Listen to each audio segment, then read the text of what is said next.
Got 7th at the Keystone Classic, and on a snatch single, elevating the single leg, trips Tice down to the mat and gets the takedown. He scores the first points of this dual meet about 40 seconds into the match at 125. That's huge for a redshirt freshman. Obviously, Tice, 5-5 overall, 3-1 in duels, so seen more success.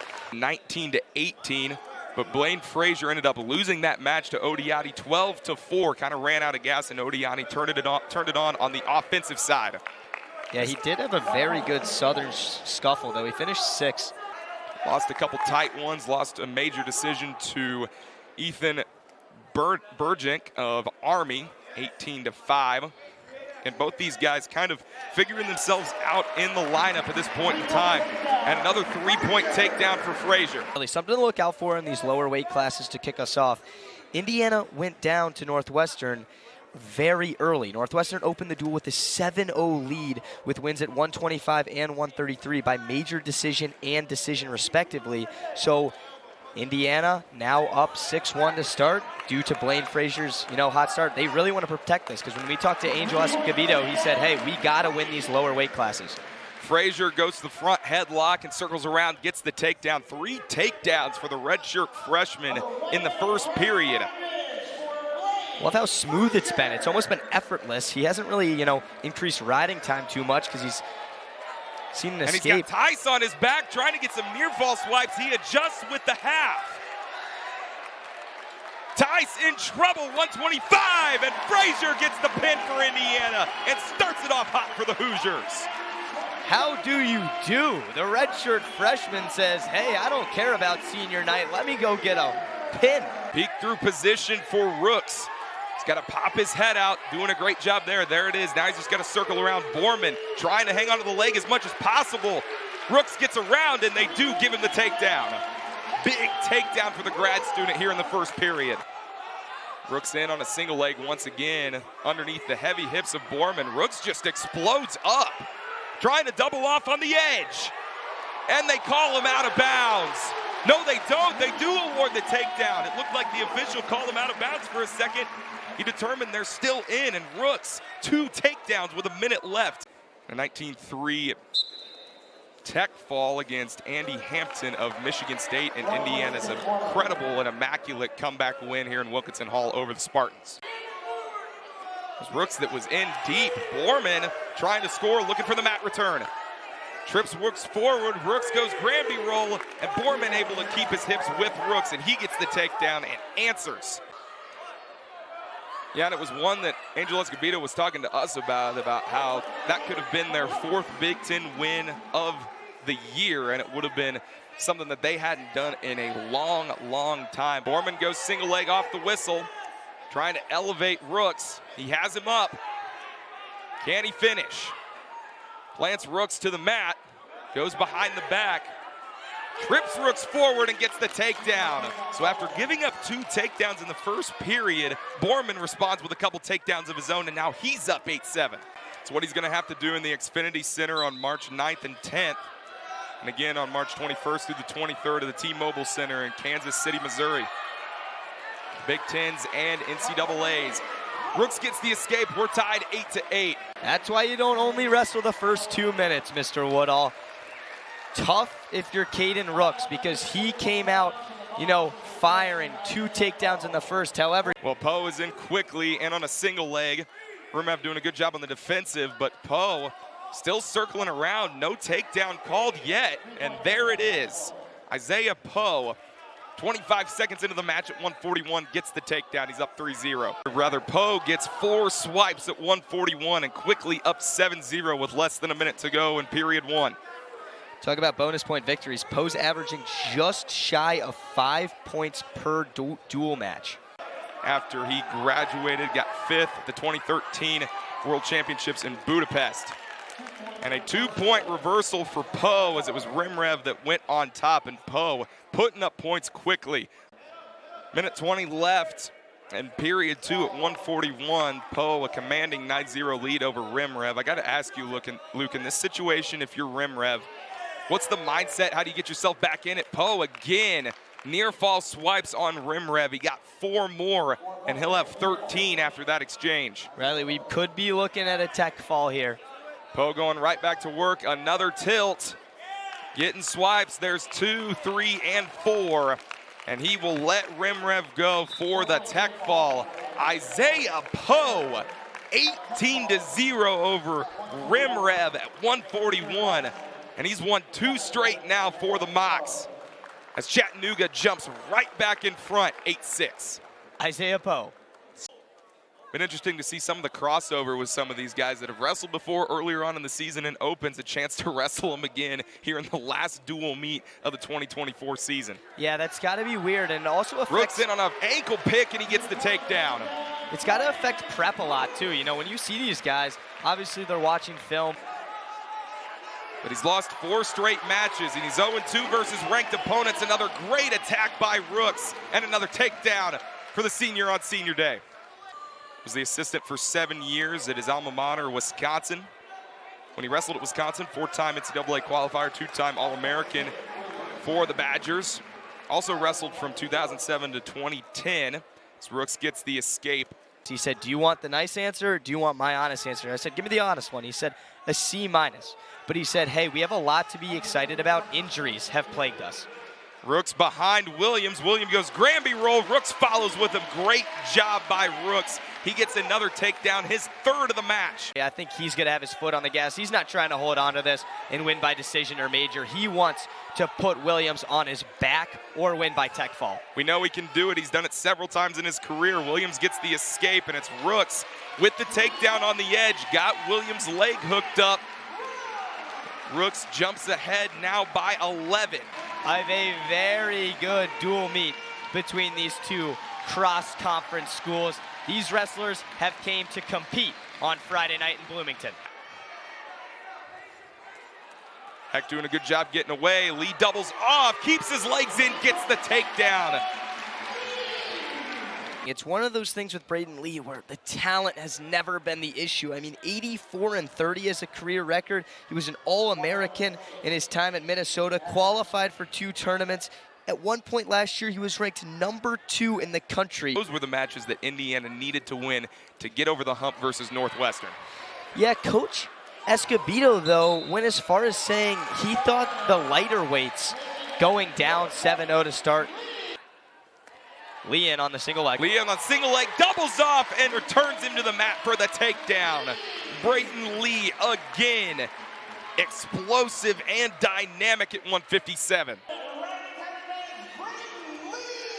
Lee stays on top for just that 1 minute, but it is Heck that's able to get away. That's a critical escape for the Mock. Neutralizing Lee, holding onto that leg. Front headlock position. Lee's got a chance here, 2 seconds left. No takedown. But man, did he want it so bad. Wow, they did award him the takedown. Brayton Lee just continues to prove every time he sees the mat how talented he is. Lee single leg, shelves it, collects the other leg, and gets the takedown again. Yeah, and he's definitely been able to rest. He's not seen action in tournaments, only action in duels. Lee still active, shot fakes, drives through the blast double, and gets another one. He is looking for the tech fall, Luke. Cuts him again. Oh, wow. The motor on this guy is unbelievable. 1 point escape for Heck. 5 seconds left. And how about this showing for Brayton Lee in his final dual meet in an Indiana singlet back in his home state? One thing with Monroe, Riley, and Lillard's going to have to look out for it because Lillard can get aggressive at times and not necessarily wrestle as disciplined as Escobedo would want him to, as he has a single leg here. And there's the takedown for Lillard. If at first you don't succeed, try again. So look for the way he's going to start this second period on bottom, potentially another point on the escape to go up 4.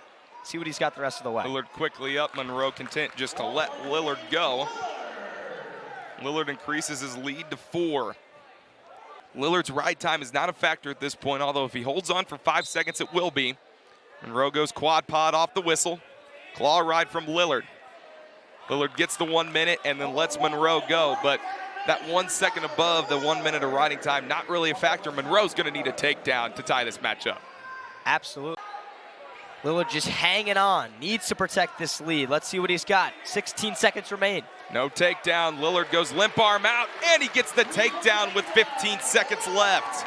And ices this matchup at 165. Tyler Lillard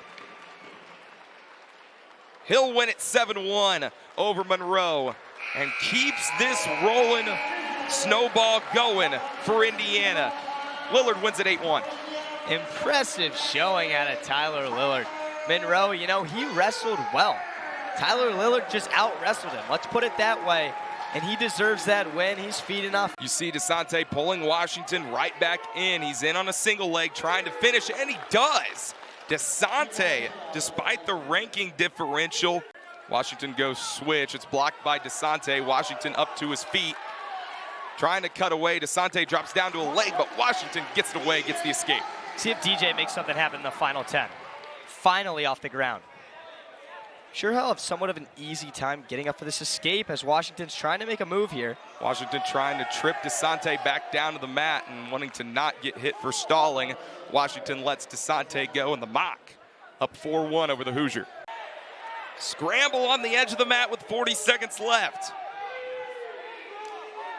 Nothing called yet. And there's the takedown for DeSante. After a little bit of scrambling and rolling around. 6 seconds remain. He dominated this. Over 2 minutes of ride time. Textbook performance from the freshman out of Tampa, Florida. Sergio DeSante gets a 8-1 decision over DJ Washington and says rankings don't matter and gets the Mocs back on the board. And they're now within 7 with 3 matches to go. So he is a huge underdog. He has momentum after that last win. Deep on an attack. He pops the head out and gets the takedown and immediately goes for the cut. Oh man, Rogatsky coming in with a little bit of attitude to 184. You look at these teams just standing up in their singlets. There's some guys that have a huge lower base or fill up the singlet and look way bigger than their weight class, but he is just a freak athlete. Another takedown for Roman Rogatsky, and we're not even 2 minutes into this matchup. That inexperience as a redshirt sophomore, something you got to build upon as you head into the postseason, Luke, and something that he can definitely work on as time goes by. As he drives around and gets the takedown, went for the headlock. Lewis got caught sitting flat on his belly, and Rogatsky easily goes behind and gets the takedown. You mentioned the close loss he suffered to Troy Fisher of Northwestern. He lost that one 7-4. Something that we talked about, the margin of error is so thin in terms of Big Ten duels as Rogatsky gets the escape. He's up by 8 points. Lewis, at this point, Luke hasn't really been able to get to his offense. What would you tell him if you're out there and you're coaching him up? What does he need to do to get in and finish those takedowns? So Rogatsky's extremely hungry, as you see him right now. He's going to pick up another takedown. Gets another takedown on the edge of the mat. He is searching for the tech fall. Go ahead. And you're trying to bring him in for their COVID year, their grad year. A brick comes out from Kyle Rochelle's behalf. That's interesting because I think they're going to ignore it for the time being. It's Rogatsky. It's Lewis that gets the escape. And that you hear the fans inside Wilkinson Hall saying they already used the challenge. Here's the call. This bout is taking forever.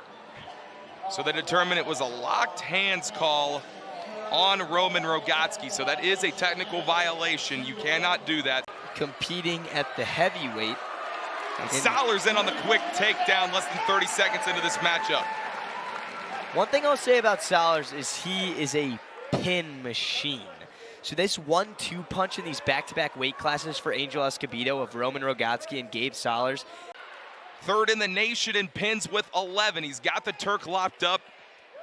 He gets 4 near fall swipes, and Sollers up 7-0, not even halfway through this match. Sollers already looking for the turn. This guy loves the pin. However, like I mentioned, Stein, formerly a heavyweight, so he's a tough guy to roll and get all the way on his back. Sollers goes straight on double, switches off to the single leg, sweeps Stein down to the mat, and gets another one. Looks like Sollers is just saying, hey, keep getting up, and I'm going to take you down until I tech fall you. He's dominant right now. He's up by 8 points right now with 1:21 to go, period 1. Jackson Smith, Aaron Brooks, stall warning on Stein as Sollers gets his 3rd takedown of the first period. Starting to see a little bit of frustration out of Kyle Rochelle in this UTC bench. Sollers is just that talented. He can do it to you. Like we mentioned, him, Rogatsky, and DJ, that trio, when they're on. Sollers with the Turk locked up, and he gets the fall! Gabe Solers ices the dual meet for Indiana. Gabe Solers is addicted to pins. There's no other way to say it. This guy's unbelievable. Willem in on a high C shot, driving through and gets the takedown. How about that from Nick Willem? And then you have to change it all before your final year in collegiate wrestling. Unbelievable, the act that Nick Willem has pulled off this season. Willem gets the escape, and you hear this crowd. They love it for the senior. 4-0 match, 22 seconds left, period 2 at heavyweight. Willem guarding that 4-point lead. Willem blasts double, and he gets it again.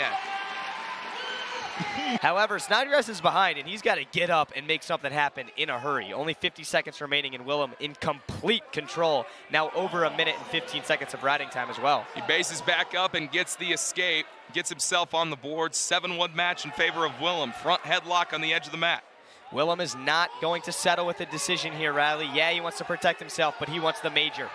Willem goes behind and gets another takedown. His third of the match, and he's up 10-1. Snodgrass some experience at 197, bouncing back and forth. Got second at the 2022-23 Matt Town Open. Snodgrass back up to his feet. They do give, or rather it's Willem that gets the win 11-1 over Snodgrass at heavyweight and closes this dual meet here in Wilkinson Hall.